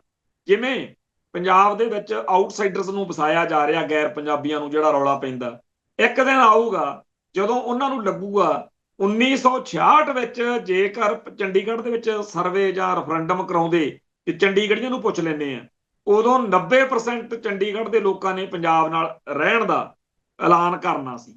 ਅੱਜ ਉਹਨਾਂ ਨੂੰ ਲੱਗਦਾ ਕਿ 90% ਕਹਿਣਗੇ ਜਾਂ 80% ਕਹਿਣਗੇ ਕਿ ਅਸੀਂ ਚੰਡੀਗੜ੍ਹ ਨੇ ਪੰਜਾਬ ਨਾਲ ਨਹੀਂ ਰਹਿਣਾ। ਇਵੇਂ ਹੀ ਪੰਜਾਬ ਬਾਰੇ ਉਹ ਕਹਿੰਦੇ ਨੇ ਕਿ ਅਸੀਂ ਇੱਥੇ ਗੈਰ ਸਿੱਖਾਂ ਦੀ ਇੰਨੀ ਆਬਾਦੀ ਵਧਾ ਦਿਆਂਗੇ ਤੇ ਬਹੁਤ ਸਾਰੇ ਪੰਜਾਬ ਦੇ ਜਾਂ ਸਿੱਖਾਂ ਦੇ ਬੱਚੇ ਵੀ ਪੱਟ ਲਵਾਂਗੇ, ਜਿਹੜੇ ਅਖੀਰ ਤੇ ਅਸੀਂ ਕਵਾਂਗੇ ਜੀ ਕਰਾਓ ਸਰਵੇ, ਇਹ ਤਾਂ ਸਾਰੇ ਦੇ ਸਾਰੇ ਪੰਜਾਬ ਦੇ ਲੋਕ ਆਹ ਚਾਹੁੰਦੇ ਆ। ਇਹ ਜਿਹੜੀ ਖੇਡ ਆ ਇਹਨੂੰ ਸਮਝਣ ਦੀ ਲੋੜ ਆ। ਇਸ ਮੌਕੇ ਚੰਡੀਗੜ੍ਹ ਦੇ ਵਿੱਚ ਬਹੁਤ ਵੱਡੀ ਗਿਣਤੀ ਵਿੱਚ ਪੰਜਾਬ ਦੇ ਉਹ ਲੋਕ ਜਿਨ੍ਹਾਂ ਦੇ ਬਜ਼ੁਰਗ ਜਾਂ ਦਾਦੇ ਪੜਦਾਦੇ ਜਾਂ ਫਾਦਰ ਪਿਤਾ ਮਾਪੇ ਕਦੇ ਵੀ ਨਹੀਂ ਸੀ ਇਹ ਕਹਿ ਸਕਦੇ ਕਿ ਅਸੀਂ ਯੂਨੀਅਨ ਟੈਰੀਟਰੀ ਬਣਨਾ ਚਾਹੁੰਦੇ ਆ ਜਾਂ ਅਸੀਂ ਪੰਜਾਬ ਨਾਲ ਨਹੀਂ ਰਹਿਣਾ ਚਾਹੁੰਦੇ। ਅੱਜ ਉਹਨਾਂ ਦੇ ਘਰਾਂ 'ਚ ਇਹ ਗੱਲ ਚੱਲ ਪਈ, ਉਹਨਾਂ ਨੂੰ ਲੱਗਦਾ ਵੀ ਨਹੀਂ ਪੰਜਾਬ ਵਾਲੇ ਤਾਂ ਐਵੇਂ ਬੇਕਾਰ ਜੇ ਬੰਦੇ ਨੇ, ਅਸੀਂ ਬੜੇ ਕਲਾਸ 1 ਸਿਟੀਜ਼ਨ ਆ, ਜਦੋਂ ਅਸੀਂ ਯੂਟੀ 'ਚ ਰਹਿੰਦੇ ਆ ਤੇ ਸਾਡੇ ਤਾਂ ਬੜੇ ਵਧੀਆ ਰਹਿਣ ਸਹਿਣ ਆ, ਇਹ ਸਾਨੂੰ ਪਲੀਤ ਕਰ ਦੇਣਗੇ, ਤੋ ਅਸੀਂ ਜੇ ਵਧੀਆ ਵਧੀਆ ਰਹੀਏ ਤੇ ਇਹ ਮਾੜੇ ਆ ਤੇ ਇਹ ਮਾੜੇ ਰਹਿਣ। ਇਸ ਤਰੀਕੇ ਦੇ ਖਿਆਲਾਤ ਵਾਲੇ ਚੰਡੀਗੜ੍ਹ ਦੇ ਉਹ ਲੋਕ ਜਿਨ੍ਹਾਂ ਦੇ ਪੁਰਖੇ ਪੰਜਾਬ ਲਈ ਪੰਜਾਬੀਅਤ ਲਈ ਮਰਦੇ ਮਰਾਉਂਦੇ ਰਹੇ, ਉਹ ਬਹੁਤ ਤੇਜ਼ੀ ਨਾਲ ਬਦਲੇ ਨੇ, ਕਿਉਂਕਿ ਪਿਛਲੇ 40-50 ਸਾਲਾਂ 'ਚ ਅਗਲਿਆਂ ਨੇ ਮਿਹਨਤ ਕੀਤੀ ਹੈ। ਸੋ ਚੰਡੀਗੜ੍ਹ ਪੰਜਾਬ ਤੋਂ ਖੋਹਣ ਦਾ ਪ੍ਰੋਜੈਕਟ ਬਰਕਰਾਰ ਆ, ਯੂਨੀਵਰਸਿਟੀ ਪੰਜਾਬ ਤੋਂ ਖੋਹਣ ਦਾ ਪ੍ਰੋਜੈਕਟ ਬਰਕਰਾਰ ਆ, ਭਾਖੜਾ ਬਿਆਸ ਮੈਨੇਜਮੈਂਟ ਬੋਰਡ ਖੋਹਣ ਦਾ ਪ੍ਰੋਜੈਕਟ ਬਰਕਰਾਰ ਆ, ਤੇ ਇਵੇਂ ਹੀ ਸਤਲੁਜ ਦਰਿਆ ਦਾ ਪਾਣੀ ਯਮਨਾ ਵਿੱਚ ਪਾਉਣ ਦਾ ਖੋਹਣ ਦਾ ਪ੍ਰੋਜੈਕਟ ਬਰਕਰਾਰ ਆ। ਇਹ ਗੱਲਾਂ ਮੈਂ ਇਸ ਕਰਕੇ ਕਰਦਾ ਕਿ ਪਿਛਲੇ ਹਫ਼ਤੇ ਪੰਜਾਬ ਦੇ ਮੁੱਖ ਮੰਤਰੀ ਸ਼੍ਰੀ ਭਗਵੰਤ ਮਾਨ ਜੀ ਨੇ ਇਹ ਦਮ ਗੱਜਾ ਮਾਰਿਆ ਸੀ ਕਿ ਜੀ ਕੇਂਦਰ ਦੇ ਉੱਤਰੀ ਜ਼ੋਨਲ ਦੇ ਸਾਰੇ ਜਿਹੜੀ ਵੱਡੀ ਮੀਟਿੰਗ ਹੋ ਕੇ ਹਟੀ ਆ ਕੌਂਸਲ ਦੀ, ਮੈਂ ਉੱਥੇ ਆਹ ਕਰਤਾ ਤੇ ਮੈਂ ਉੱਥੇ ਚੱਕ ਤੇ ਫੱਟੇ, ਅੱਜ ਤੋਂ ਬਾਅਦ ਇਹ ਠੰਡੇ ਬਸਤੇ 'ਚ ਪੈ ਗਏ, ਹੁਣ ਨਾ ਮੁੜ ਕੇ ਇਹਨਾਂ ਮੁੱਦਿਆਂ ਤੇ ਕਦੇ ਗੱਲ ਛਿੜ ਗਈ। ਇਹ ਜਿਹੜੀ ਉਹਨੇ ਮਾਰੀ ਸੀ ਬੜਕ, ਕਿ ਅੱਜ ਤੋਂ ਬਾਅਦ ਉਹ ਸਾਰੇ ਉੱਤੇ ਇਹਨਾਂ ਦੇ ਸਿਰ ਤੇ ਉਹਨਾਂ ਨੇ 1000 ਘੜਾ ਪਾਣੀ ਦਾ ਪਾਤਾ ਵਾ ਕਿ ਆਹ ਲਓ ਜੀ ਚੰਡੀਗੜ੍ਹ ਵਾਲਾ ਤਾਂ ਕਰਤਾ। ਸੋ ਕੁਛ ਵੀ ਖਤਮ ਨਹੀਂ ਹੋਇਆ, ਸਾਰਾ ਕੁਝ ਬਰਕਰਾਰ ਆ। ਅਸਲ ਵਿੱਚ ਉਹਨਾਂ ਨੇ ਤਾਂ ਜੀ ਇੱਕ ਬਹੁਤ ਵੱਡੀ ਲਿਸਟ ਬਣਾਈ ਹੋਈ ਆ, ਉਹਨਾਂ ਦੇ ਬੰਦੇ ਕੰਮ ਕਰਦੇ ਆ 24 ਘੰਟੇ ਬਾਹਮਣ ਦੇ, ਦਿੱਲੀ ਵਾਲਿਆਂ ਦੇ, ਹਿੰਦੂਆਂ ਦੇ, ਜਿਹਦੇ ਨਾਲ ਸਿੱਖ ਜਿਹੜੇ ਆ ਕਲਪਣ, ਦੁਖੀ ਹੋਣ, ਸਿੱਖ ਕਿਤੇ ਚੈਨ ਦੀ ਨੀਂਦ ਨਾ ਸੌਂ ਜਾਣ। ਉਹਨਾਂ ਨੂੰ ਤਾਂ ਫਿਕਰ ਲੱਗਿਆ ਰਹਿੰਦਾ ਵੀ ਸਿੱਖ ਕਿਤੇ, ਉਹਨਾਂ ਨੂੰ ਕੋਈ ਨਾ ਕੋਈ ਮਸਲਾ ਚਾਹੀਦਾ ਵੀ ਇਹ 'ਚ ਸਿੱਖ ਉਲਝੇ ਰਹਿਣ, ਕਿਉਂਕਿ ਜੇ ਸਿੱਖ ਇਹਨਾਂ ਮਸਲਿਆਂ 'ਚ ਉਲਝੇ ਰਹਿਣਗੇ ਫਿਰ ਉਹ ਖਾਲਿਸਤਾਨ ਲਈ ਨਹੀਂ ਲੜ ਸਕਣਗੇ। ਜਿਵੇਂ ਅੱਜ ਮੇਰੇ ਵਰਗਾ ਕੋਈ ਬੰਦਾ ਕਵੇ ਯਾਰ ਲੜਾਈ ਤਾਂ ਖਾਲਿਸਤਾਨ ਲਈ ਲੜਨੀ, ਉਹ ਕਹਿੰਦਾ ਲੈ ਚੰਡੀਗੜ੍ਹ ਚੱਲਿਆ ਤੂੰ ਖਾਲਿਸਤਾਨ ਦੀ ਗੱਲ ਕਰ, ਨਹੀਂ ਫੇਰ ਯਾਰ ਆਪਾਂ, ਉਹ ਕਹਿੰਦਾ ਲੈ ਉਹ ਸਤਲੁਜ ਦਾ ਪਾਣੀ ਖੋਹ ਲਿਆ, ਉਹ ਫਲਾਨੇ ਥਾਂ ਤੇ ਆ ਹੋ ਗਿਆ। ਸੋ ਖਾਲਿਸਤਾਨ ਦੇ ਬਜਾਏ ਨਿੱਕੇ ਮਸਲਿਆਂ 'ਚ ਉਲਝਾਈ ਰੱਖਣ ਦੀ ਜਿਹੜੀ ਉਹਨਾਂ ਦੀ ਸਾਜ਼ਿਸ਼ ਆ, ਵਿਉਂਤ ਆ, ਉਹ ਫਿਰ ਕਿਤੇ ਖਰਾਬ ਨਾ ਹੋ ਜੇ ਇਹਦੇ ਲਈ, ਜਾਂ ਹੋਰ ਬਹੁਤ ਸਾਰੇ ਕਾਰਨਾਂ ਲਈ। ਇੱਕ ਇਹ ਵੀ ਹੁੰਦਾ ਜਿਵੇਂ ਹਰ ਰੋਜ਼ ਕੋਈ ਨਵਾਂ ਵੱਡਾ ਮੁੱਦਾ ਖੜਾ ਕਰ ਦੋ, ਸਿੱਖ ਜਾਂ ਪੰਜਾਬ ਦੇ ਲੋਕ ਰਿਐਕਟ ਕਰਨਗੇ, 2-3 ਮਹੀਨੇ ਜਾਂ ਸਾਲ ਖੰਡ ਹੰਭਾਓ, ਫਿਰ ਉਹ ਮੁੱਦਾ ਵਾਪਸ ਕਰ ਦੋ, ਫਿਰ ਨਵਾਂ ਮੁੱਦਾ ਲਿਆਓ। ਇਉਂ ਦੁਨੀਆ ਭਰ ਦੇ ਵਿੱਚ ਜਾਂ ਸਿੱਖਾਂ ਦੇ ਘਰਾਂ 'ਚ ਵੀ ਇਹ ਗੱਲ ਚੱਲੂ ਵੀ ਆਪਾਂ ਕਿਹੋ ਜਿਹੇ ਆ। ਆਪਾਂ ਹਰ ਰੋਜ਼ ਸਵੇਰੇ ਉੱਠਦੇ ਆ ਤੇ ਚੀਕ ਚਿੰਗਾੜਾ ਕਲਪਣ, ਜਿਵੇਂ ਕਈ ਬੰਦੇ ਕਹਿੰਦੇ ਹੁੰਦੇ ਆ ਜੀ ਤੁਸੀਂ ਪੈਨਿਕ ਬਟਨ ਦੱਬੇ ਹੀ ਰੱਖਦੇ, ਪੈਨਿਕ ਬਟਨ ਵੀ ਡਰੋ ਵੱਜ ਲਓ, ਇਹ ਮਾਰੇ ਗਏ, ਲੁੱਟੇ ਗਏ, ਵੀ ਕੁਛ ਨਹੀਂ ਹੁੰਦਾ। ਜਿਵੇਂ ਬਾਬਾ ਧੁੰਮਾ ਜੀ ਉੱਥੇ ਅਨੰਦਪੁਰ ਸਾਹਿਬ ਵਾਲੀ ਸਟੇਜ ਤੋਂ ਵੀ ਇਹੀ ਮੱਤ ਦਿੰਦੇ ਸੀਗੇ, ਕੁਛ ਨਹੀਂ ਹੁੰਦਾ ਸਿੱਖਾਂ ਦੀ ਸਿੱਖੀ ਨੂੰ, ਐਵੇਂ ਨਾ ਡਰਿਆ ਕਰੋ, ਐਵੇਂ ਚੱਕ ਦਿਆਂਗੇ ਫੂਕ ਦਿਆਂਗੇ, ਉਹ ਇਤਨੇ। ਸੋ ਕਹਿਣ ਤੋਂ ਭਾਵ ਇਹ ਹੈ ਕਿ ਸਾਡੀ ਕੌਮ ਨੂੰ ਅਗਲਿਆਂ ਨੇ ਸਤਾਉਣ ਦਾ, ਹੰਭਾਉਣ ਦਾ, ਹਰਾਉਣ ਦਾ, ਦੁਖੀ ਕਰਨ ਦਾ, ਜਲੀਲ ਕਰਨ ਦਾ, ਹਰ ਰੋਜ਼ ਕੋਈ ਨਾ ਕੋਈ ਪੰਗਾ ਖੜਾ ਰੱਖਣ ਦਾ, ਕਲਪਾਉਣ ਦਾ, ਇਹ ਜਿਹੜਾ ਹੈਗਾ ਏਜੰਡਾ ਚੱਲ ਰਿਹਾ, ਇਹਨੂੰ ਉਹਨਾਂ ਨੇ ਲਾਗੂ ਕੀਤਾ ਹੋਇਆ, ਜਿਹਦੇ ਤਹਿਤ ਕਈ ਵਾਰ ਤਾਂ ਬੜੇ ਮਤਲਬ ਕਿ ਸਿੱਧੇ ਸਪਸ਼ਟ ਜੇ ਤੁਸੀਂ ਸੁਣੋ ਸਮਝੋ ਕਿ ਮੌਜੂਦਾ ਜਥੇਦਾਰ ਅਕਾਲ ਤਖਤ ਦੇ ਗਿਆਨੀ ਕੁਲਦੀਪ ਸਿੰਘ ਗੜਗੱਜ ਨੇ ਕਿਹਾ ਕਿ 9ਵੇਂ ਪਾਤਸ਼ਾਹ ਦੀ ਸ਼ਹੀਦੀ ਨੂੰ ਸਮਰਪਿਤ ਸਾਰੇ ਆਪਾਂ ਸਿੱਖ ਆਪਣੇ ਘਰਾਂ ਦਰਾਂ ਦੇ ਉੱਤੇ, ਗੱਡੀਆਂ ਤੇ ਝੰਡੇ ਲਾਓ, ਨਿਸ਼ਾਨ ਸਾਹਿਬ ਲਾਓ, ਤੇ ਲੋਕ ਲਾ ਰਹੇ ਨੇ। ਬੜਾ ਮੈਂ ਇੱਥੇ ਅੰਮ੍ਰਿਤਸਰ ਵੀ ਦੇਖਿਆ ਕਈਆਂ ਨੇ ਲਾ ਲਏ, ਕਈ ਲਾਉਣਗੇ ਕਿਉਂਕਿ ਹੁਣ ਸ਼ਤਾਬਦੀ ਚੱਲ ਰਹੀ ਹੈ।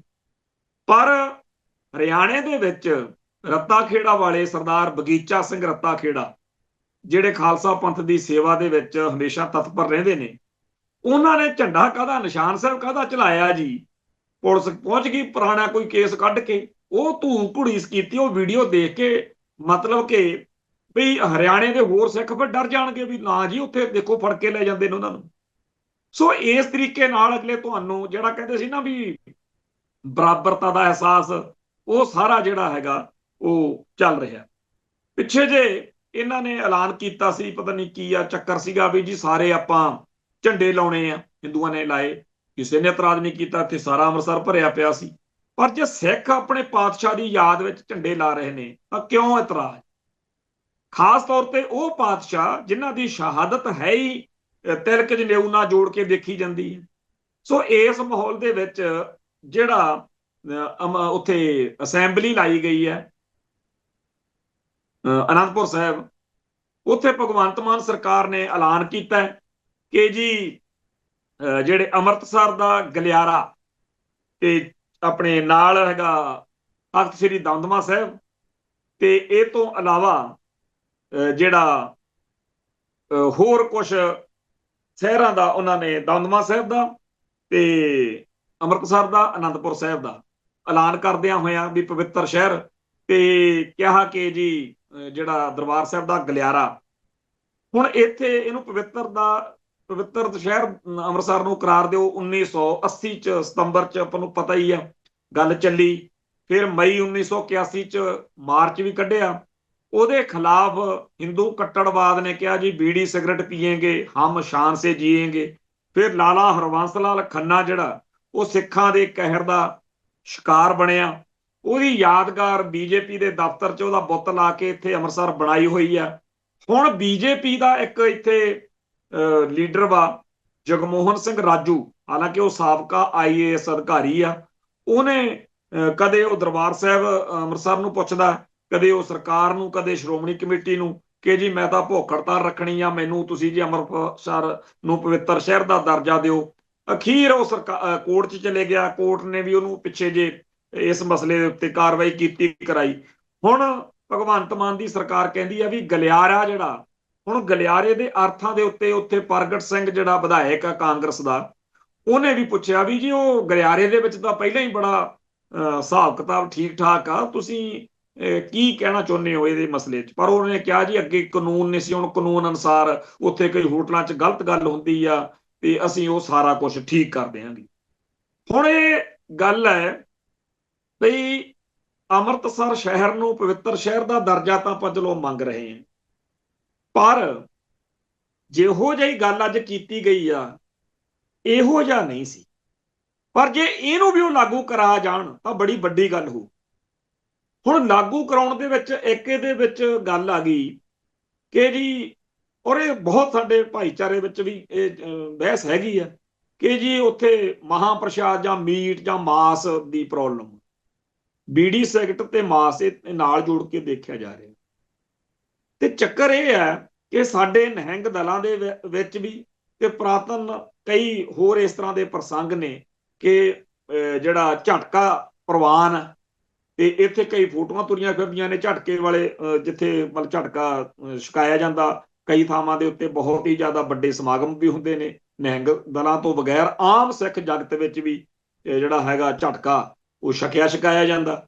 ਤੇ ਇਸ ਗੱਲ ਨੂੰ ਕਹਿਣਾ ਕਿ ਜੀ ਪਵਿੱਤਰ ਸ਼ਹਿਰ ਦੇ ਦਰਜੇ ਨਾਲ ਇਹ ਚੀਜ਼ ਵੀ ਉੱਥੇ ਖਤਮ ਹੋਣੀ ਆ। ਵੈਸੇ ਆਮ ਸਿੱਖ ਨੇ ਇਹ ਤੇ ਕੋਈ ਇਤਰਾਜ਼ ਨਹੀਂ ਕਰਨਾ ਕਿ ਜੀ ਤੁਸੀਂ ਇੱਥੋਂ ਮੀਟ ਦੀਆਂ ਦੁਕਾਨਾਂ ਬਾਹਰ ਕੱਢ ਦਿਓ, ਕਹਿਣਾ ਹੀ ਆ ਉਹਨਾਂ ਨੇ ਵੀ ਠੀਕ ਆ ਜੀ ਇਹ ਵੀ ਕੱਢ ਦਿਓ। ਪਰ ਇਹ ਇੱਕ ਬਹਿਸ ਜਿਹੜੀ ਹੈਗੀ ਆ ਉਹ ਜ਼ਰੂਰ ਹੈ। ਖੈਰ, ਮੋਟੇ ਤੌਰ ਤੇ ਗੱਲ ਇਹ ਹੈ ਕਿ ਅੰਮ੍ਰਿਤਸਰ ਸ਼ਹਿਰ ਨੂੰ ਪਵਿੱਤਰ ਸ਼ਹਿਰ ਦਾ ਪੂਰੇ ਦਾ ਦਰਜਾ ਜੇ ਮਿਲ ਜਾਂਦਾ ਤਾਂ ਸਵਾਦ ਵਾਲੀ ਗੱਲ ਸੀ। ਚਲੋ ਜਿੰਨਾ ਕੁ ਹੋਇਆ ਇਹਦੇ ਲਈ ਜੀ ਆਇਆਂ ਕਹੀਏ, ਤੇ ਅੱਗੇ ਲੜਾਈ ਤਾਂ ਫਿਰ ਜਾਰੀ ਰਹਿਣੀ ਹੋਈ ਹੈ। ਪਰ ਮੈਂ ਇੱਥੇ ਗੱਲ ਤਾਂ ਕਹਿ ਰਿਹਾ ਕਿ ਇਸ ਇਲਾਕੇ ਦੇ ਵਿੱਚ ਸਰਕਾਰਾਂ ਬੜੀਆਂ ਆਈਆਂ, ਗਲਿਆਰਾ ਇਲਾਕੇ ਦੇ ਵਿੱਚ ਹੋਟਲਾਂ ਦਾ ਇੱਕ ਬੜਾ ਵੱਡਾ ਪੁਆੜਾ ਪਿਆ ਹੋਇਆ, ਉਹ ਕਦੇ ਸੂਤ ਨਹੀਂ ਆਇਆ ਕੰਮ। ਵੈਸੇ ਇਸ ਇਲਾਕੇ ਦੇ ਵਿੱਚ ਨੌਜਵਾਨ ਕਈ ਵਾਰ ਬੀੜੀਆਂ ਸਿਗਰਟਾਂ ਵਾਲਿਆਂ ਨਾਲ ਲੜਦੇ ਭਿੜਦੇ ਰਹਿੰਦੇ ਨੇ, ਤੇ ਉਹ ਚੀਜ਼ ਸ਼ਾਇਦ ਕਾਨੂੰਨ ਦੇ ਨਾਲ ਹੱਲ ਹੋ ਜਾਵੇ। ਇਸ ਤੋਂ ਅਗਲੀ ਜਿਹੜੀ ਗੱਲ ਆ ਵੀ ਇੱਕ ਵਾਰ 2001 ਦੀ ਗੱਲ ਆ ਜੀ, ਇਹ ਜਾਂ 2004 ਦੀ ਹੈ, ਅੰਮ੍ਰਿਤਸਰ ਸ਼ਹਿਰ ਨੂੰ ਸ਼੍ਰੋਮਣੀ ਕਮੇਟੀ ਨੇ ਮਤਾ ਪਾਤਾ ਸੀਗਾ ਕਿ ਵੈਟੀਕਨ ਦਾ ਦਰਜਾ ਜਿਹੜਾ ਉਹ ਦਿੱਤਾ ਜਾਂਦਾ।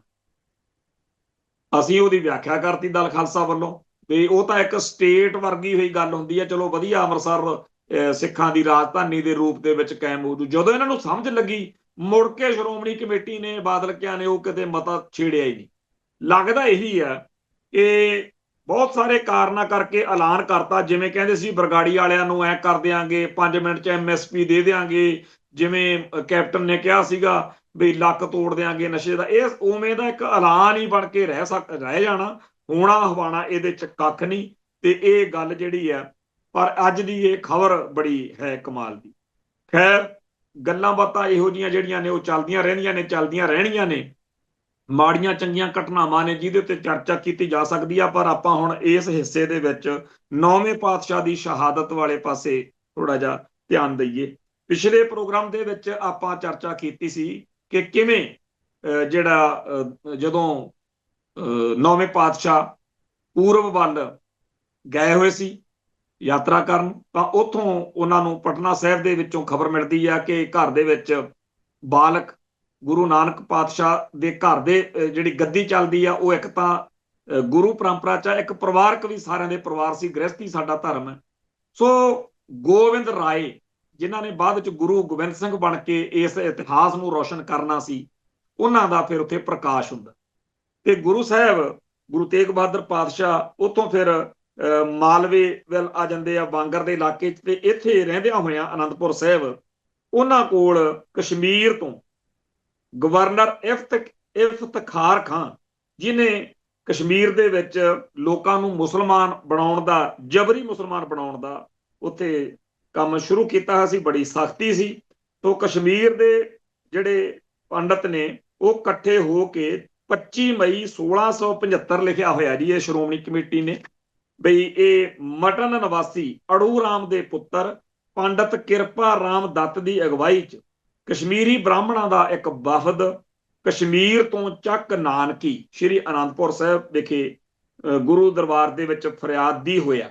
ਤੇ ਉਹਨਾਂ ਨੇ ਜਦੋਂ ਇਹ ਸਾਰਾ ਦੱਸਿਆ ਕਿ ਸਾਡਾ ਧਰਮ ਖਤਰੇ 'ਚ ਹੈ, ਤਾਂ ਉੱਥੇ ਇਹ ਬਾਲ ਗੋਬਿੰਦ ਰਾਏ ਆਪਣੇ ਪਿਤਾ ਜੀ ਨੂੰ, ਗੁਰੂ ਤੇਗ ਬਹਾਦਰ ਸਾਹਿਬ ਜੀ ਨੂੰ ਇਹਦਾ ਗੰਭੀਰ ਹੋਣ ਦਾ ਕਾਰਨ ਪੁੱਛਦੇ ਆ।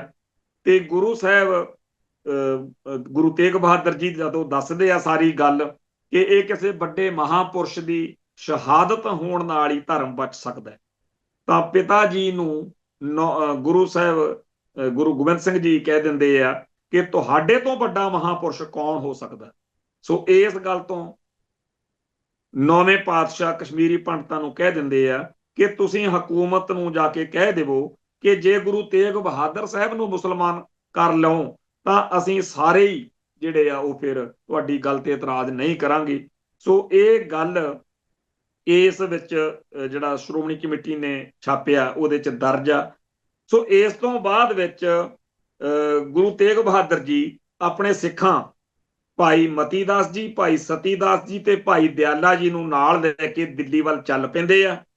ਤੇ 12 ਜੁਲਾਈ 1675 ਨੂੰ ਕੋਤਵਾਲ ਮਿਰਜ਼ਾ ਨੂਰ ਮੁਹੰਮਦ ਖਾਨ ਲਿਖਿਆ ਜੀ, ਉਹਨੇ ਇਹਨਾਂ ਨੂੰ ਨਾਲ ਲੈ ਲਿਆ ਜਾਂ ਗ੍ਰਿਫਤਾਰ ਕਰ ਲਿਆ ਤੇ ਸਰਕਾਰ ਦੇ ਕਬਜ਼ੇ ਵਿੱਚ ਇਹ ਸਾਰੇ ਸਿੱਖ ਤੇ ਗੁਰੂ ਸਾਹਿਬ ਹੋ ਜਾਂਦੇ ਆ। ਤੇ ਇਹ ਗ੍ਰਿਫਤਾਰੀ ਦੇ ਬਾਰੇ ਇੱਥੇ ਵੀ ਇਹਨਾਂ ਨੇ 2 ਲਿਖੇ ਨੇ, ਇੱਕ ਆਗਰਾ ਲਿਖਿਆ ਵੀ ਆਗਰੇ ਤੋਂ ਹੋਈ, ਦੂਜਾ ਲਿਖਿਆ ਮਲਕਪੁਰ ਰੰਗਣਾ ਤੇ ਰੋਪੜ ਦਾ ਕੋਤਵਾਲ ਸੀ ਕਹਿੰਦੇ ਜੀ ਇਹ ਜਿਹਨੇ ਗ੍ਰਿਫਤਾਰੀ ਕੀਤੀ।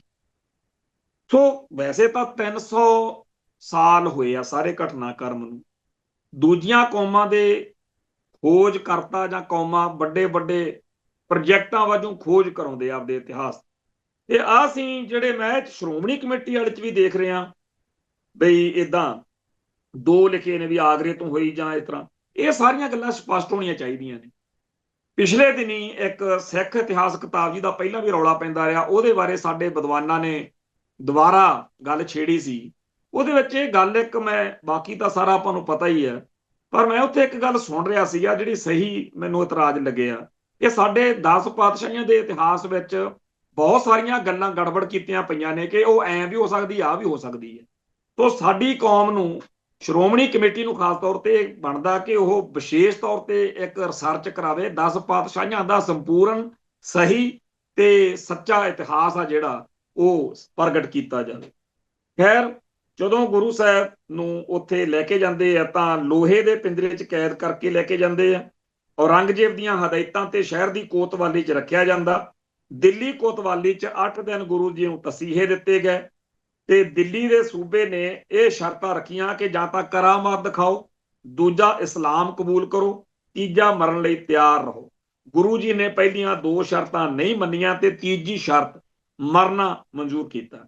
ਪਹਿਲੀਆਂ 2 ਸ਼ਰਤਾਂ ਮਨਵਾਉਣ ਲਈ ਹੱਥ ਕੰਡੇ ਵਰਤੇ ਗਏ, ਤਸੀਹੇ ਦਿੱਤੇ ਗਏ। ਗੁਰੂ ਜੀ ਫੈਸਲੇ ਤੇ ਅਟਲ ਰਹੇ। ਇਸ ਦੌਰਾਨ ਉਹਨਾਂ ਨੇ ਸੋਚਿਆ ਕਿ ਪਹਿਲਾਂ ਆਪਾਂ ਨਾਲ ਲਿਆਂਦੇ ਸਿੱਖਾਂ ਨੂੰ ਅਸੀਂ ਇਹ ਦੇ ਕੇ ਮਨਾਈਏ। ਤੋ ਗੁਰੂ ਜੀ ਦਾ ਮਨੋਬਲ ਡੇਗਣ ਲਈ ਕਾਜ਼ੀ ਨੇ ਗੁਰੂ ਜੀ ਦੇ ਸਾਹਮਣੇ ਇਹਨਾਂ ਤਿੰਨਾਂ ਸਿੱਖਾਂ ਨੂੰ ਸ਼ਹੀਦ ਕਰਨ ਦਾ ਜਿਹੜਾ ਫਤਵਾ ਦਿੱਤਾ। ਭਾਈ ਮਤੀ ਦਾਸ ਜੀ ਨੂੰ ਆਰੇ ਨਾਲ ਚੀਰ ਕੇ ਸ਼ਹੀਦ ਕੀਤਾ ਗਿਆ ਤੇ ਭਾਈ ਸਤੀ ਦਾਸ ਜੀ ਨੇ ਉਸ ਟਾਈਮ ਜਪਜੀ ਸਾਹਿਬ ਦਾ ਪਾਠ ਸ਼ੁਰੂ ਕਰ ਦਿੱਤਾ। ਜਦੋਂ ਤੱਕ ਸਰੀਰ ਤੇ ਆਰਾ ਚੱਲਦਾ ਰਿਹਾ, ਪਾਠ ਚੱਲਦਾ ਰਿਹਾ, ਆਰੇ ਨਾਲ ਦੋ ਫਾੜ ਹੋਏ ਸਰੀਰ ਵਿੱਚੋਂ ਵੀ ਭਾਈ ਸਾਹਿਬ ਦੁਆਰਾ ਜਪਜੀ ਸਾਹਿਬ ਦਾ ਪਾਠ ਕਰਨ ਦੀ ਆਵਾਜ਼ ਆ ਰਹੀ ਸੀ। ਭਾਈ ਸਤੀ ਦਾਸ ਜੀ ਨੂੰ ਰੂੰ ਵਿੱਚ ਲਪੇਟ ਕੇ ਅੱਗ ਲਾ ਦਿੱਤੀ ਗਈ ਤੇ ਭਾਈ ਦਿਆਲਾ ਜੀ ਨੂੰ ਦੇਗ ਵਿੱਚ ਉਬਾਲ ਕੇ ਸ਼ਹੀਦ ਕਰ ਦਿੱਤਾ ਗਿਆ। ਇਹਨਾਂ ਗੁਰਸਿੱਖਾਂ ਨੇ ਇਸਲਾਮ ਨਹੀਂ ਕਬੂਲ ਕੀਤਾ, ਸਿੱਖੀ ਸਿਦਕ ਕੇਸਾਂ ਸਵਾਸਾਂ ਸੰਗ ਨਿਭਾਇਆ ਤੇ ਗੁਰੂ ਤੇਗ ਬਹਾਦਰ ਜੀ ਨੂੰ ਕਰਾਮਾਤ ਦਿਖਾਉਣ ਜਾਂ ਇਸਲਾਮ ਕਬੂਲਣ ਲਈ ਕਿਹਾ, ਪਰ ਗੁਰੂ ਜੀ ਨੇ ਇਹ ਜਿਹਾ ਕਰਨ ਤੋਂ ਇਨਕਾਰ ਕਰ ਦਿੱਤਾ। ਜਦੋਂ ਮੁਗਲ ਗੁਰੂ ਜੀ ਤੋਂ ਆਪਣੀਆਂ ਸ਼ਰਤਾਂ ਮਨਵਾਉਣ ਵਿੱਚ ਅਸਫਲ ਰਹੇ ਤਾਂ ਉਹਨਾਂ ਸ਼ਹੀਦ ਕਰਨ ਦਾ ਫਤਵਾ ਜਾਰੀ ਕਰ ਦਿੱਤਾ। ਗੁਰੂ ਜੀ ਨੇ ਜਪਜੀ ਸਾਹਿਬ ਦਾ ਪਾਠ ਸ਼ੁਰੂ ਕਰ ਦਿੱਤਾ। ਮੱਘਰ ਸੁਦੀ 5 ਸੰਮਤ 1732 ਮੁਤਾਬਕ 11 ਨਵੰਬਰ 1675 ਈਸਵੀ ਨੂੰ ਗੁਰੂ ਜੀ ਨੂੰ ਦਿੱਲੀ ਦੇ ਚਾਂਦਨੀ ਚੌਕ ਵਿੱਚ ਸੀਸ ਧੜ ਤੋਂ ਅਲੱਗ ਕਰਕੇ ਸ਼ਹੀਦ ਕਰ ਦਿੱਤਾ ਗਿਆ। ਗੁਰੂ ਜੀ ਨੇ ਦੂਜਿਆਂ ਦੇ ਧਾਰਮਿਕ ਅਧਿਕਾਰਾਂ ਦੀ ਰੱਖਿਆ ਕਰਦਿਆਂ ਧਰਮ ਲਈ ਸ਼ਹਾਦਤ ਦੇ ਦਿੱਤੀ। ਸੋ ਇਹ ਸਾਰਾ ਜਿਹੜਾ ਇਤਿਹਾਸ ਆ ਇਹ ਸਾਡੇ ਸਾਹਮਣੇ ਆ, ਜਿਹਦੇ ਵਿੱਚ ਗੁਰੂ ਸਾਹਿਬ ਦੀ ਸ਼ਹਾਦਤ ਤੇ ਆਪਾਂ ਅਗਲੇ ਪ੍ਰੋਗਰਾਮ ਦੇ ਵਿੱਚ ਗੁਰੂ ਸਾਹਿਬ ਦੇ ਸਰੀਰ ਦੇ ਸੀਸ ਅਤੇ ਧੜ ਦੇ ਸੰਸਕਾਰ ਬਾਰੇ ਚਰਚਾ ਕਰਾਂਗੇ ਕਿ ਕਿਵੇਂ ਭਾਈ ਲੱਖੀ ਸ਼ਾਹ ਬੰਜਾਰੇ ਨੇ ਤੇ ਬਾਬਾ ਜੈਤਾ ਜੀ ਨੇ ਤੇ ਹੋਰ ਸਿੰਘਾਂ ਨੇ ਇਸ ਮੌਕੇ ਇਤਿਹਾਸ ਨੂੰ ਰੌਸ਼ਨ ਕੀਤਾ। ਇਹ ਸਾਰਾ ਜਿਹੜਾ ਦੌਰ ਆ ਇਹਦੀ ਜਦੋਂ ਗੱਲ ਕਰਦਿਆਂ ਹੋਇਆਂ ਅਸੀਂ ਹੋਰ ਕਈ ਪੱਖਾਂ ਵੱਲ ਜਾਂਦੇ ਆ ਤਾਂ ਮਨਮੋਹਨ ਬਾਵਾ ਜਿਨ੍ਹਾਂ ਦੀ ਸਵੈ ਜੀਵਨੀ ਮੈਂ ਤੇ ਮੇਰਾ ਸਮਾਂ ਬੜੀ ਕਮਾਲ ਦੀ ਆ, ਉਹਦੇ ਵਿੱਚ ਜਦੋਂ ਦਿੱਲੀ ਉਹ ਰਹਿਣ ਲੱਗਦੇ ਆ ਤਾਂ ਉਹ ਲਿਖਦੇ ਆ ਕਿ 30 ਹਜ਼ਾਰੀ ਮੈਦਾਨ, ਜਿਹਦੇ ਬਾਰੇ ਮੈਨੂੰ ਕਹਿੰਦੇ ਬਾਅਦ ਚ ਪਤਾ ਲੱਗਿਆ ਕਿ ਇੱਥੇ 1773 ਵਿੱਚ ਜੱਸਾ ਸਿੰਘ ਰਾਮਗੜੀਆ, ਜੱਸਾ ਸਿੰਘ ਆਹਲੂਵਾਲੀਆ ਤੇ ਬਘੇਲ ਸਿੰਘ ਕਰੋੜ ਸਿੰਘੀਆ ਜਿਹੜੇ ਸਿੱਖ ਸਰਦਾਰ ਸੀ, ਜਦੋਂ ਆਏ ਤਾਂ ਉਹਨਾਂ ਦੀ ਫੌਜਾਂ ਦੀ ਗਿਣਤੀ 30,000 ਸੀ। ਇਸ ਕਰਕੇ ਇਸ ਇਲਾਕੇ ਦਾ ਨਾਮ 30 ਹਜ਼ਾਰੀ ਹੈ। ਇੱਥੇ ਕੋਟ ਬੜੀ ਮਸ਼ਹੂਰ ਆ, 30 ਹਜ਼ਾਰੀ ਕੋਟ। ਤੇ ਇਸ ਇਲਾਕੇ ਦੇ ਸਾਹਮਣੇ ਮੋਰੀ ਗੇਟ ਆ, ਜਿੱਥੋਂ ਦੀ ਫੌਜ ਜਿਹੜੀ ਸੀ ਉਹ ਕੰਧ ਪਾੜ ਕੇ ਮੋਰੀ ਕਰਕੇ ਅੰਦਰ ਬੜੀ ਸੀ ਖਾਲਸੇ ਦੀ, ਇਸ ਕਰਕੇ ਇਹਨੂੰ ਮੋਰੀ ਗੇਟ ਕਹਿੰਦੇ ਆ। ਇਸ ਤੋਂ ਅੱਗੇ ਗੱਲ ਆਉਂਦੀ ਆ ਕਿ ਜਦੋਂ ਬਾਬਾ ਬਘੇਲ ਸਿੰਘ ਹੁਣੀ, ਬਾਬਾ ਜੱਸਾ ਸਿੰਘ ਆਹਲੂਵਾਲੀਆ ਤੇ ਹੋਰ ਸਿੰਘ ਸਰਦਾਰ ਜੱਸਾ ਸਿੰਘ ਰਾਮਗੜੀਆ